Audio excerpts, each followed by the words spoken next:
salita ng ating Panginoon.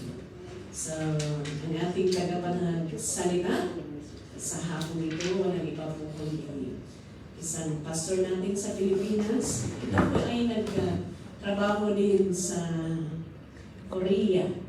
But he went home for good and he gave his life to the Lord and full-time ministry.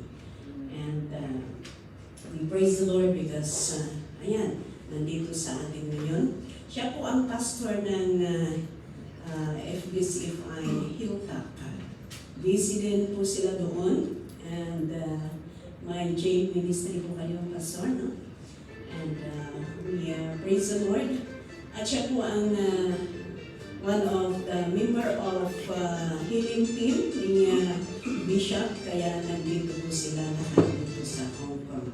And we praise God that as hindi lang mag-minister ng mga awit kundi from the Word of God. So let us prepare our hearts and let us welcome the servant of the Lord, Pastor Conrad Tominas. Let's all rise. Let's come all the way to the Lord.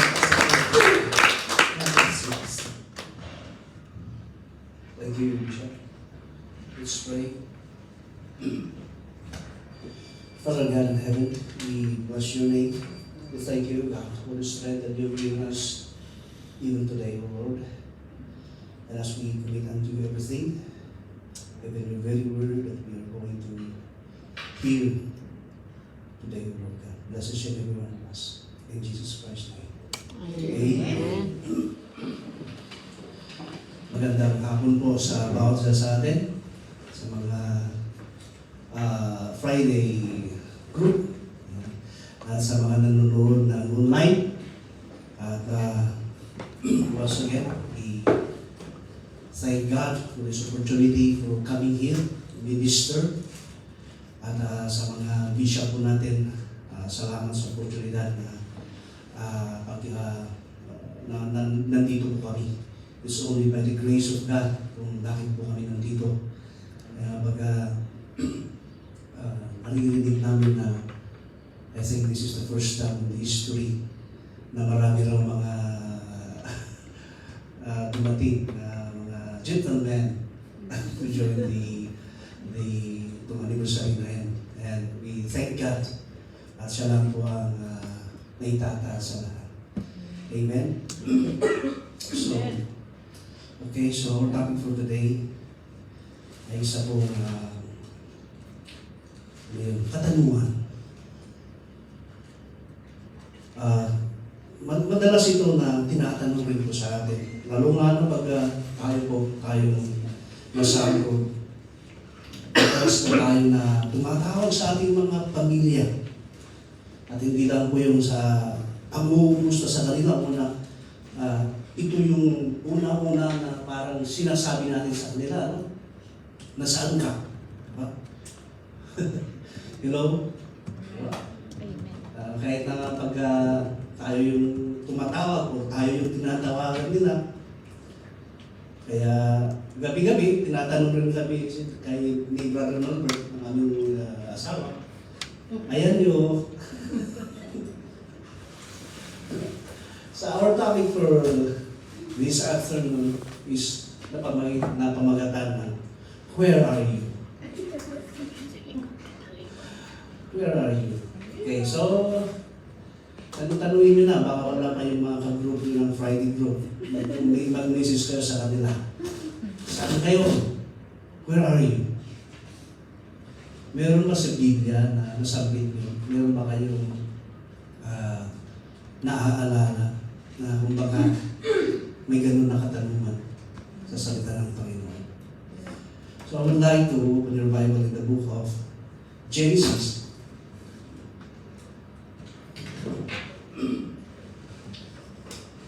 In Genesis chapter 3, let's read from verse 6. Mas maganda. We start from verse 6 and from verse 6 to 10. Sabi niya rito, when the woman saw that the fruit of the tree was good for food and pleasing to the eye, and also desirable for gaining wisdom, She took some and ate it.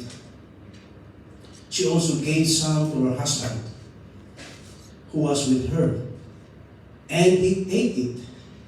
Then the eyes of both of them were opened, and they realized they were naked. So they sewed fig leaves together to make coverings for themselves. In verse 8, then the man and his wife heard the sound of the Lord God, as he was walking in the garden in the cool of the day. And they hid from the Lord God among the trees of the garden. But the Lord God called to the man, "Where are you?" He answered, "I heard in the garden, and I was afraid because I was naked, so I hid." Yun natin po na nakuha yung title natin ngayon. Where are you? You know, even in our nung kababata po namin, pag palaging tumatawag yung mga magulang po natin, "Saan ka?" Diba? O yun siguro, maraming tawag ang ating mga leaders or even our pastor, the bishop. "Saan ka?" Hindi naman nila tinatanong talaga yung saan. Andito naman na ako sa Hong Kong. Diba? Pero may ibig sabihin kung bakit, saan ka? Saan ka na ngayon? Diba? Halos parehas yun ng kumusta yan.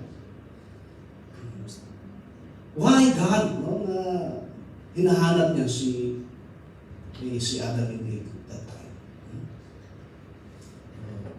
What comes in your mind? When someone is asking you also, "Where are you?" So in this passage, hindi naman na sinasabi dito na hindi alam ng Panginoon kung nasaan sila, Adam and Eve. No? But He is concerned sa kanilang sitwasyon. Minsan, kahit pa kayong ating mga magulang, they are concerned of us. Kumusta ka ngayon? Kahit na alam nila yung sitwasyon po natin, pero kung minsan, parang we make, sa Tagalog, yung binilibak, pinagsisinungalingan natin. Even sa ating Panginoon. One reason why God is asking us, "Where are you?" Saan ka? One reason is to make us realize where we are. Hindi sa rason na hinahanap tayo dahil hindi niya alam kung saan po tayo, pero the reason why it is because na gusto niya na ipadama sa iyo na ganyan, yun yung sitwasyon mo. To make us realize where we are, the situation that we are in. Hello? Hindi mo minsan, even sa ating pamumuhay, bilang isang anak ng Diyos, may mga time na we were in a situation na maaaring hindi alam ng mga kasama natin sa church. Maaaring hindi alam ng pastor po natin. Pero alam ng Diyos. No? Sabi niya sa Psalms 139 verse 7 and 8, sabi niya doon, saan po ako magtatago? Where can I hide from your presence? Diba? Nakahawit yun. Kahit na anong dako ng daigdig ka mapupunta, andun ka rin. Even if I go doon sa, in the sea, doon sa the lowest part of the sea, you are there. Kaya hindi po natin itatago ay tayo mga ilumangan. We cannot hide from our Lord.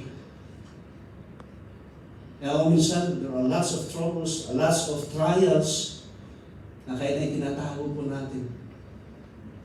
Mas lalo po tayo sa abroad kasi minsan maganda-ganda nga. May church na pinupuntahan po natin. I remember also when we were in South Korea, at least yung pag Saturday, Sunday, lalo yung una namin At least, ipag alam mo ng Sabado, andun ka na sa church. Andun ka na with the brethren. Pero hindi pa rin lingid sa lahat, meron mga problema. May mga problema pa rin, pero pilit mo man na yung parang ayos-ayos lang. Pero minsan talaga hindi mo na maitago. Buti pa nga kayong mga babae, at least meron siguro, madali yung nasasabi kung meron mga problema. Pero kami mga lalaki, parang meron na kaming problema, pero hindi po kami masyadong na-open. No? Kaya maganda at may church na pinupuntahan po tayo para doon we will go to the presence of God. Pero kung talaga yung hindi mo bibigay sa Kanya, in the book of 1 Peter chapter 5 verse 7, sabi niya doon na cast all your anxiety upon me because I care for you. Kaya huwag na po tayong magtago ka. Huwag po natin itago ang ating sitwasyon. Alam po natin ang sitwasyon dito na nung tinatawag ng Panginoon si Adam at Eve. They were hiding. Alam po natin na meron silang nagawa. Hindi kaaya-aya sa Panginoon. Pero nung hinahanap ng Panginoon, where are you? Sabi nila, we are here, we are hiding. Because we are afraid. Tapos tinanong ng Panginoon, bakit? Bakit kayo natatakot? O nagrarason pa sila. Di ba? Bakit? Bakit kayo natatakot?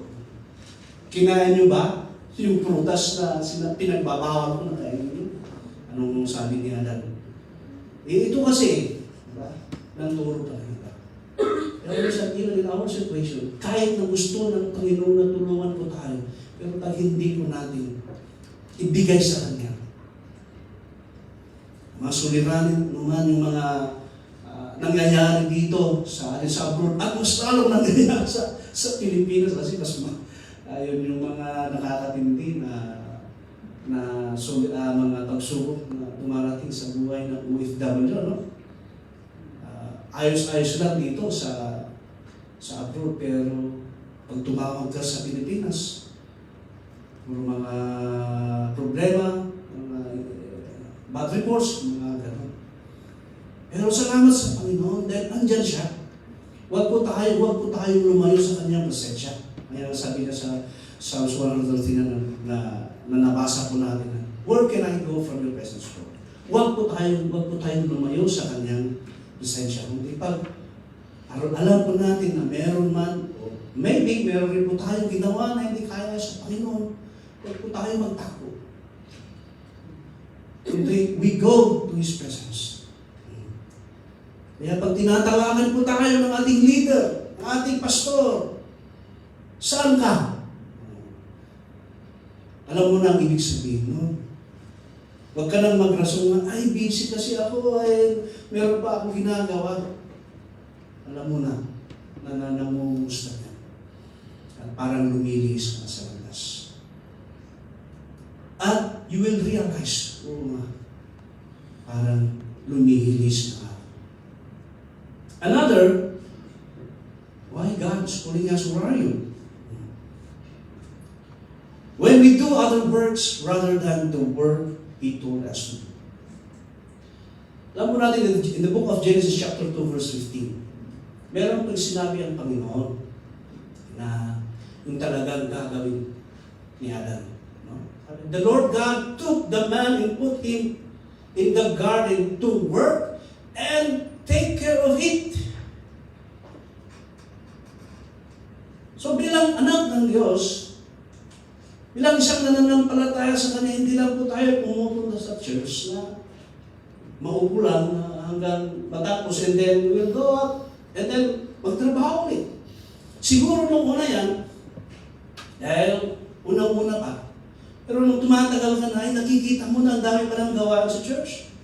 Ang dami palang ministry.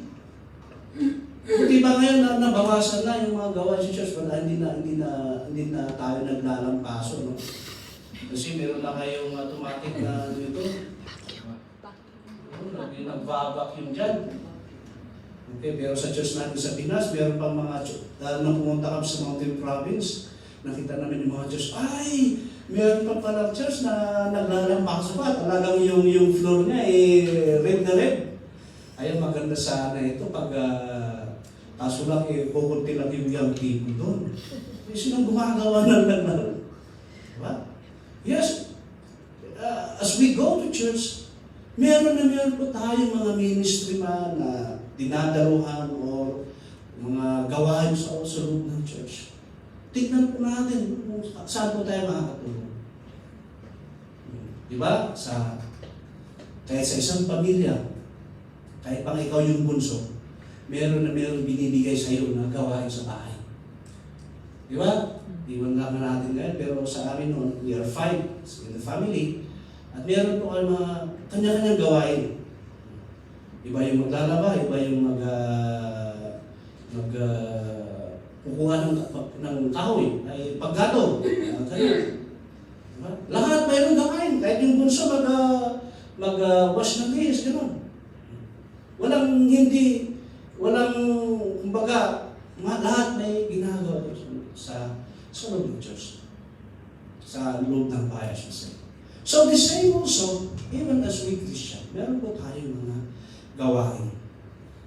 And alam po natin na even Adam, yan po yung sinabi ng ating Panginoon, pero lumis na po ang kanyang alas. Instead of taking care of the garden, ay meron siyang may nakakuha ng kanyang attention. And we know that God has banished them, sa garden na yun.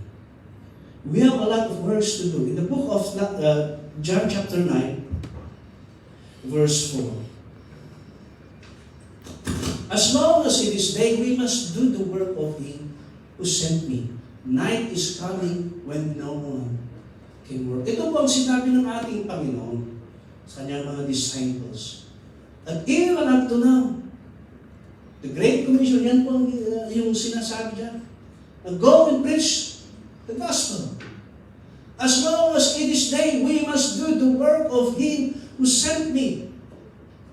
O habang malakas-lakas pa tayo, maglingkod po tayo sa Panginoon. Diba? Pero ang kadalasan na nagagawa na ngayon, we do other works. Meron tayong mga ibang priority. Meron tayong mga ibang prioridad.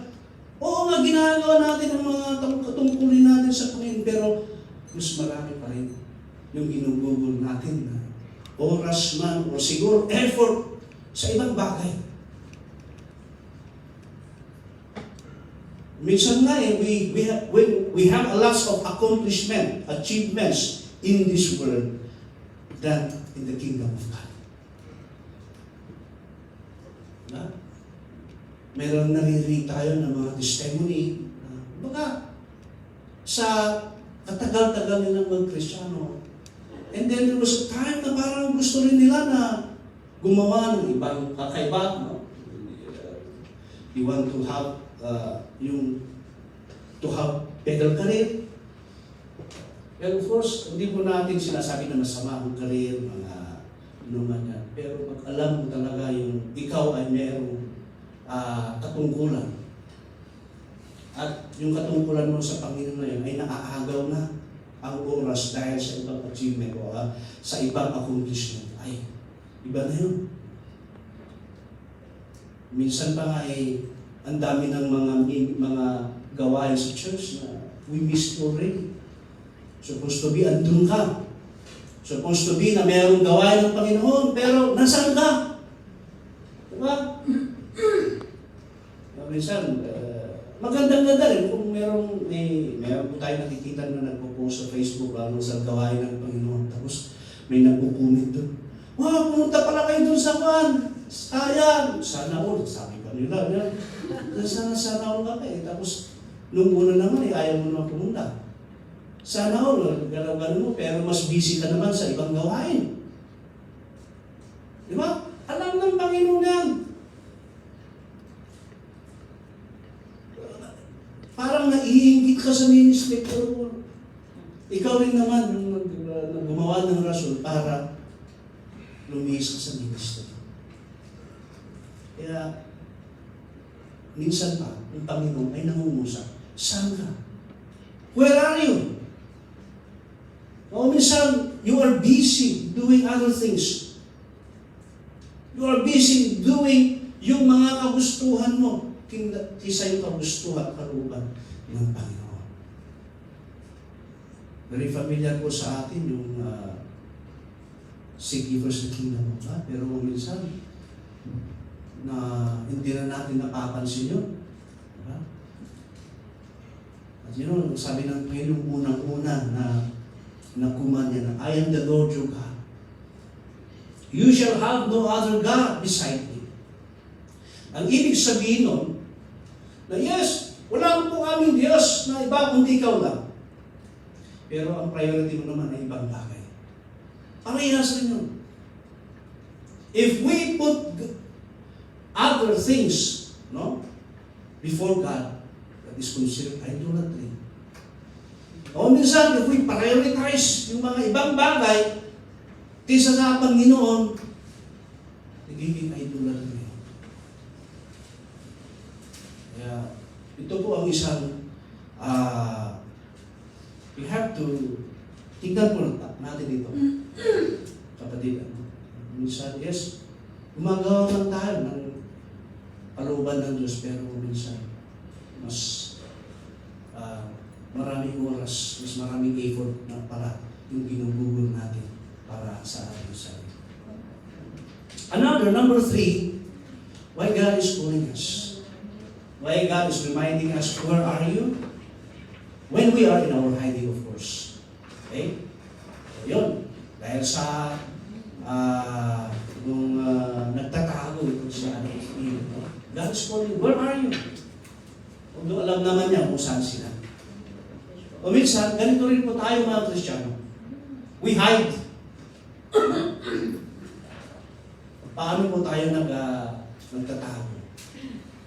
Sometimes we make alibis, rason, na busy po tayo. No? Minsan, kung na tayo ngayon na makaiwas tayo sa ministry, makiiwas po tayo sa mga gawain.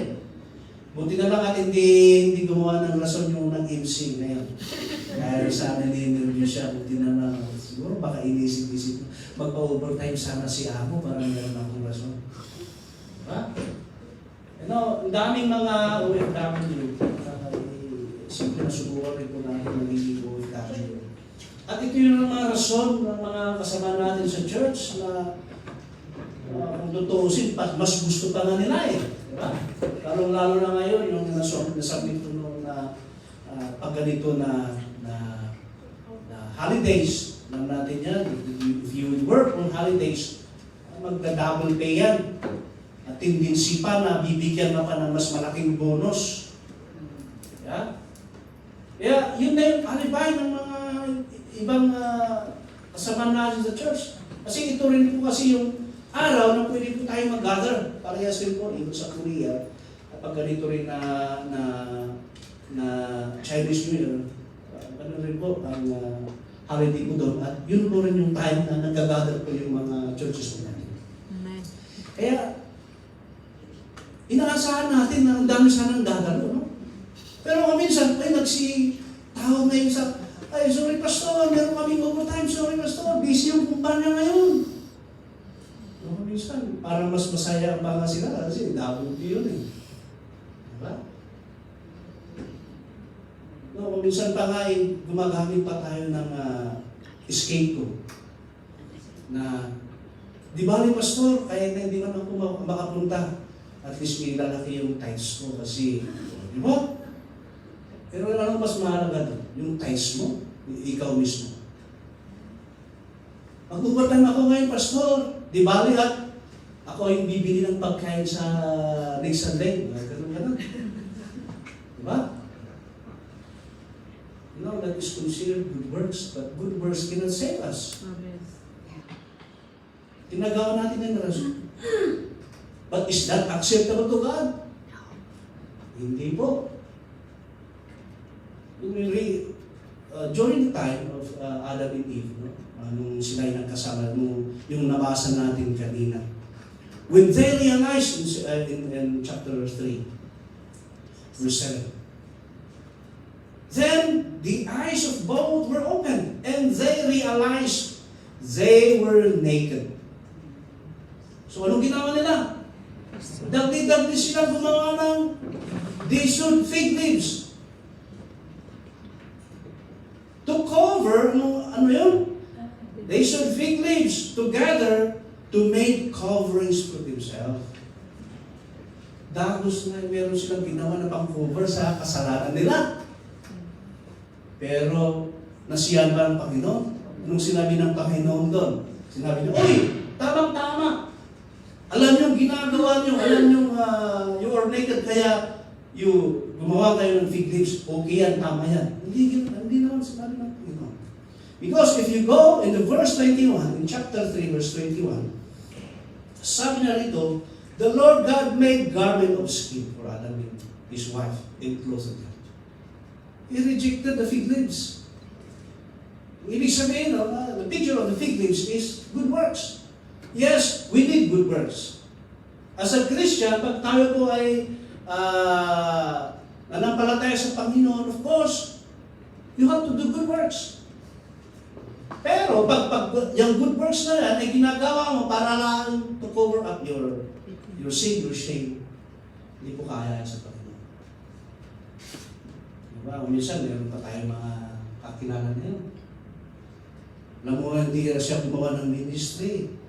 Pero kung minsan, nalaimat, kinmatang itikik, wala ko na naman iyan. Pero akala niya nakalusot, maaaring nakalusot sa inyo, pero sa mata ng Panginoon, hindi po. That's why that is not good example.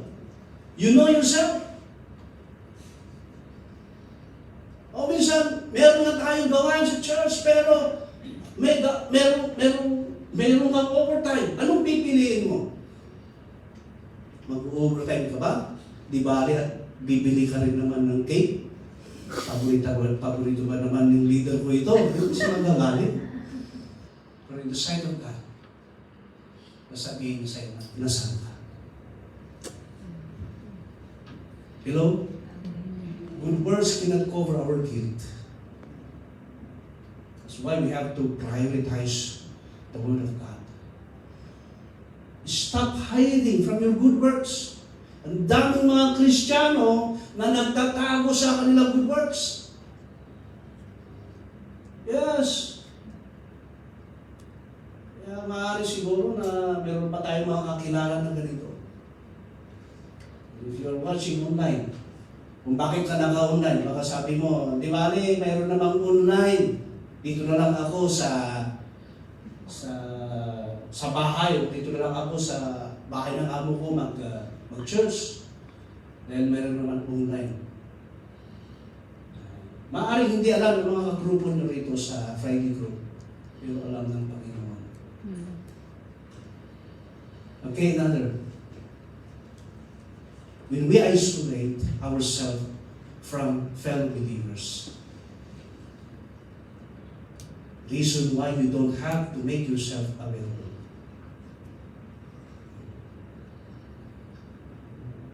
Nung pandemic, naging uso talaga yung online.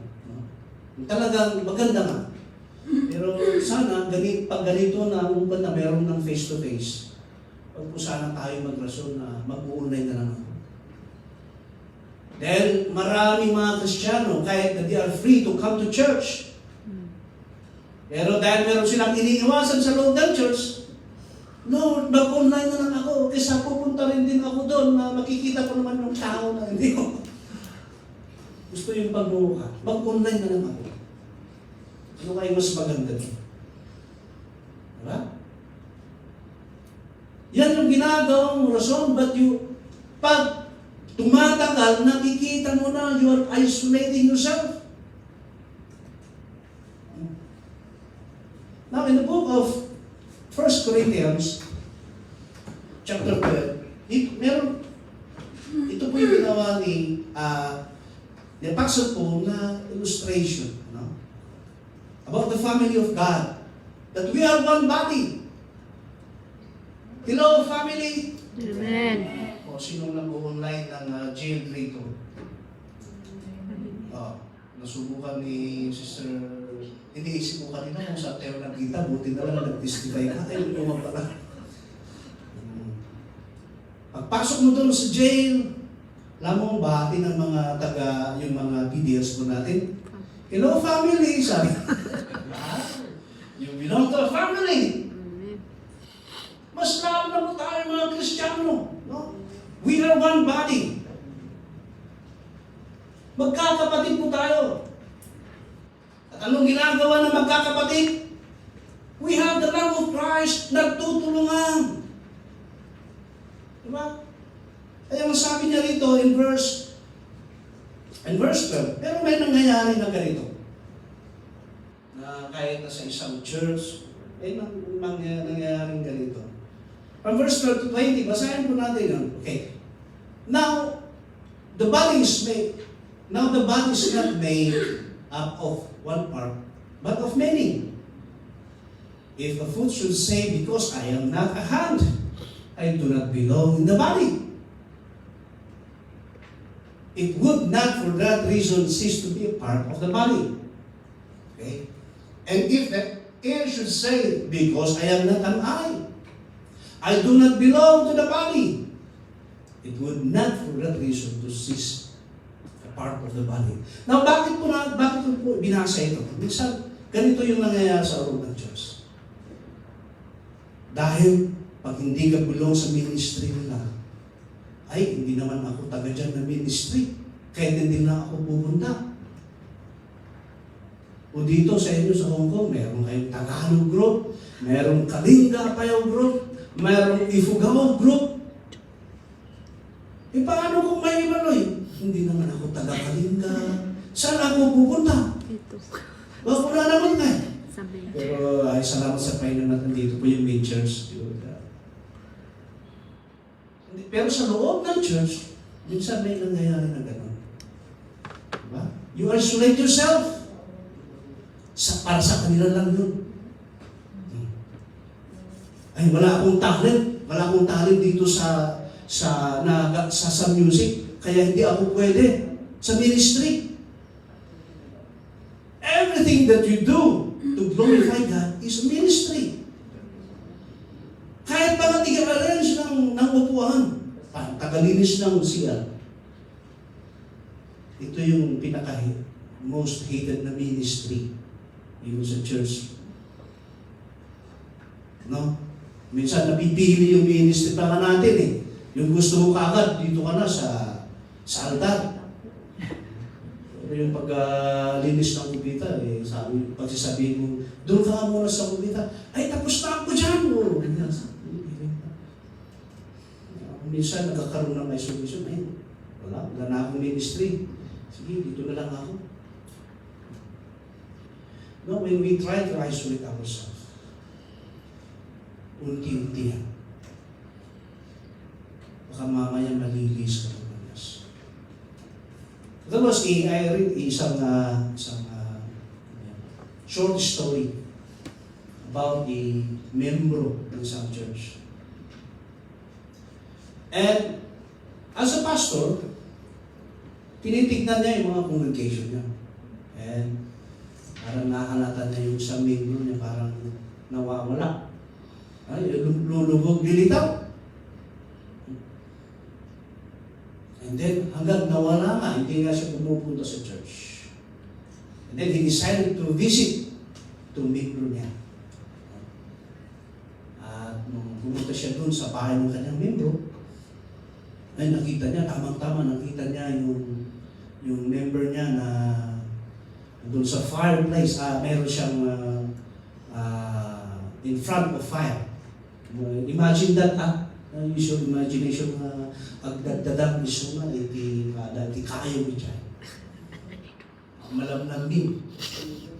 Limang magkakti pa, iti pamati na. And then the pastor sit with him.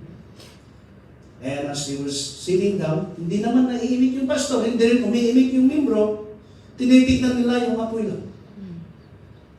And then the pastor get one firewood, no? Doon sa apoy. And then hiniwalay niya tinignan ng membro yung hiniwalay niya na kahoy. Siyempre nung una, lumiliyab pa yan.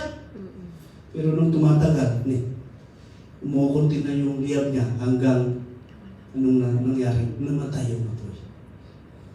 At naintindihan ng membro yun na ganun pala. If you try to isolate yourself, ilalayo mo ang sarili mo sa presensya ng Panginoon. Baka akala mo, kayang-kaya ko.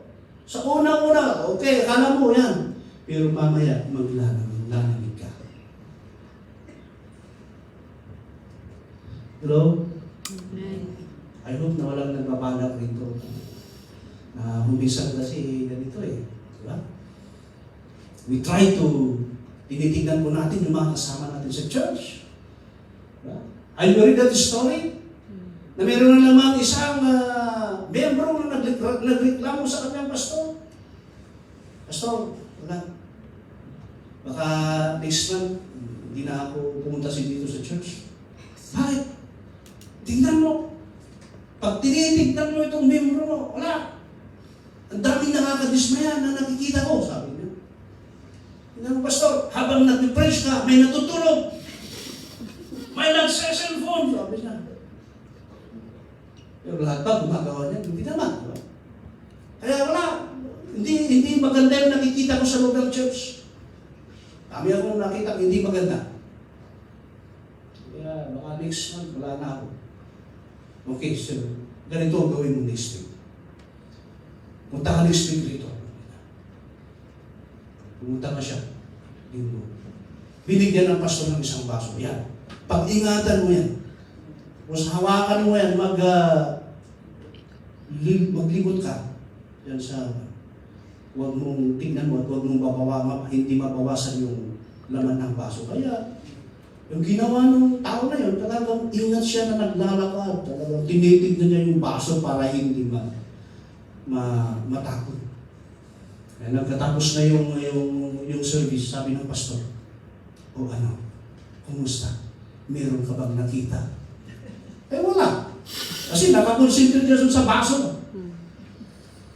Minsan, even we, wag mo natin tinitignan ng mga kasama natin sa church. Minsan, ang dami po tayo nakikita, awan, kulang. Hindi ba si kamot ng tibalis mo yan? See? Concentrate lang sa paninigbihan sa Panginoon. Do not try to isolate yourself. Hello? Okay, so now last one. When we gone astray, of course, tayo na ulit talaga ay lumayo sa presensya ng Panginoon. Of course, we are lost. That is the result of isolating yourself.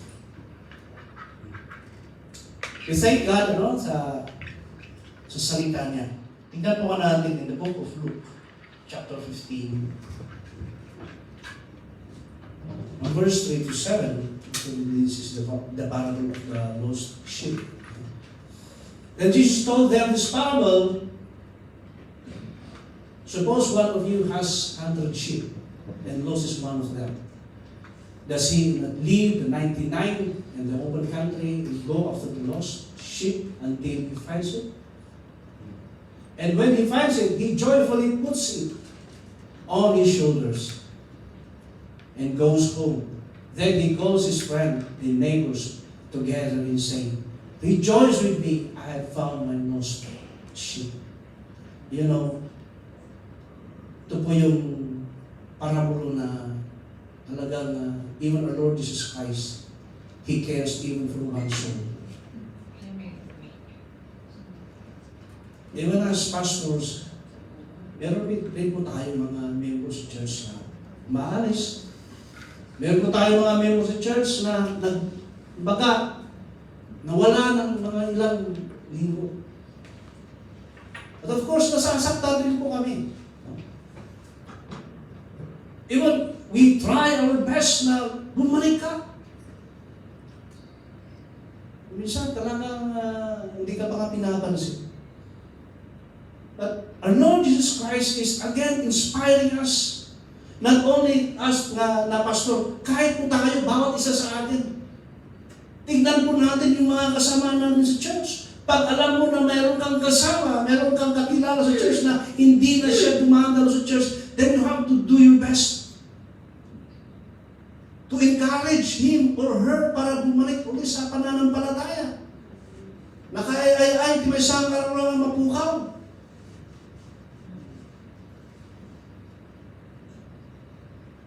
Tawagan tayo sudah, kumusta na? Ayan mo. Amo na ko tinigay na. Pero kung minsan, hindi na inaangat yung cellphone nila.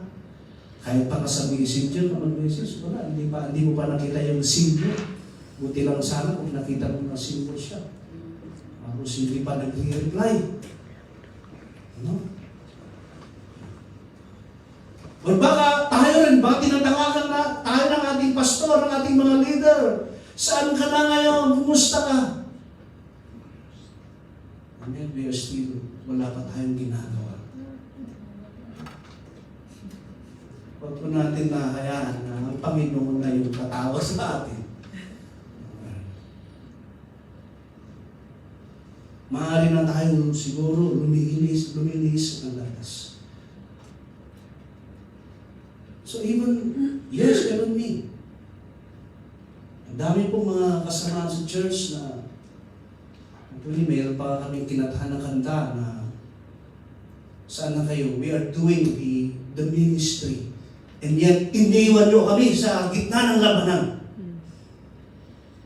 Di ba? Saan na kayo? God has, kung mayroong mga ministry na napunta and then God made it successful, saan na kayo? Ano kayang ginagawa nila?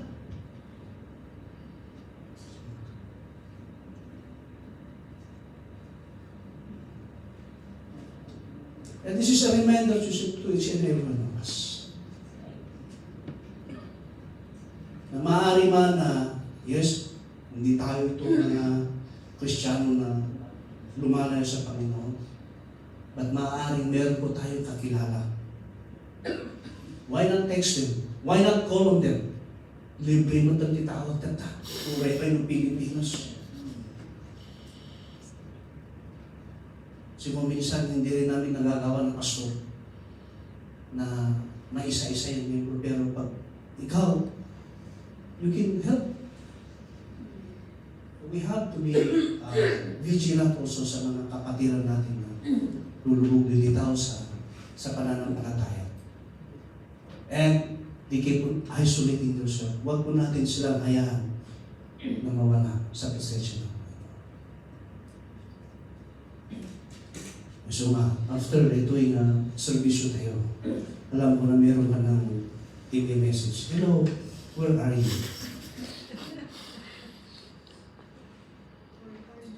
So today, if our Lord Jesus will say, where are you? Saan ka? Alam mo siguro na yung sitwasyon mo. Alam mo siguro yung narating mo ng pananampalataya. Alam mo na siguro kung ano talaga yung pina-priority mo. Alam mo na siguro kung lumalapit ka ba sa presensya ng Panginoon mo, paulong. Kaya, I started with question. So I will end also with question. When the Lord will say, where are you? Where would you be? Saan ka kaya? Ikaw lang nakakaalam ng nakakaalam mo. So this is my message. Thank you for listening. God bless. Let's pray. Father God in heaven, Lord, we bless your name. We thank you, God, sa inyong mga salita na ating napakinggan. Lord, continue to remind us of your great love. We praise you. In Jesus Christ's name. Amen.